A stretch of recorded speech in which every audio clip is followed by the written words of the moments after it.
கர்த்தருடைய நாமம் பரிசுத்தப்படுவதாக. இந்த நாளில் கூட சங்கீதம் 38வது அதிகாரம் சில குறிப்பிட்ட வசனங்களை நாம் அறிக்கை செய்து ஜெபிக்க போகிறோம். 9வது வசனம், 15வது வசனம், 21வது வசனம், 22வது வசனம் நாம் அறிக்கை செய்வோமா?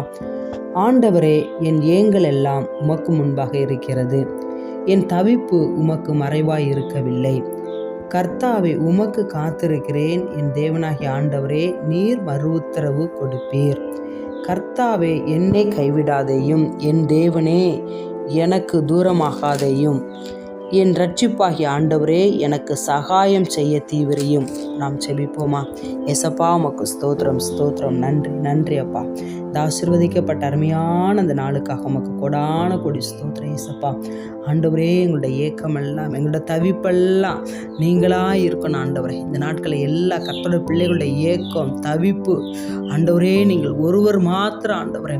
கர்த்தருடைய பிள்ளைகளை ஆசீர்வதிக்கிறவர், உயர்த்துகிறவர், மேன்மைப்படுத்துகிறவர் நீர் ஒருவர் ராஜா.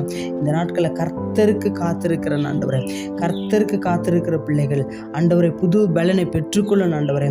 கர்த்தாவை, உமக்கு காத்திருக்கிறேன். என் தேவனாகிய ஆண்டவரே, நீர் எங்களுக்கு மறு உத்தரவு அருளி செய்வீர் ஆண்டவரே.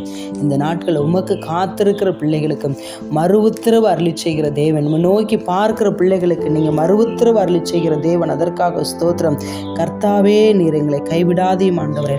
இந்த நாட்களில் ஒவ்வொரு பிள்ளைகளையும் ஆண்டவரே நீங்கள் கரத்தை பிடித்து நடத்துவதற்காக ஸ்தோத்திரம் ஆண்டவரே. ஒவ்வொரு பிள்ளைகளையும் கண்ணோக்கி பார்த்து கொண்டிருப்பதற்காக ஸ்தோத்திரம். கர்த்தருடைய பிள்ளைகளுடைய தலையை உயர்த்துவதற்காக ஸ்தோத்திரம். எங்கள் இரட்சிப்பாகிய ஆண்டவரே, எங்களுக்கு சகாயம் செய்ய தீவிரியும் ஆண்டவரே. இந்த நாட்களில் எல்லா கர்த்தருடைய பிள்ளைகளுக்கும், ஊழியர்களுக்கும், விசுவாசிகளுக்கும் நீங்கள் சகாயம் செய்ய தீவிரிப்பதற்காக உமக்கு கொடான கொடி ஸ்தோத்திரம் ஏசப்பா. உடைய கரத்தில் கொடுக்கிறோம், தாழ்த்துகிறோம். இயேசு இரட்சகர் நாமத்தில் பிதாவே, ஆமென்.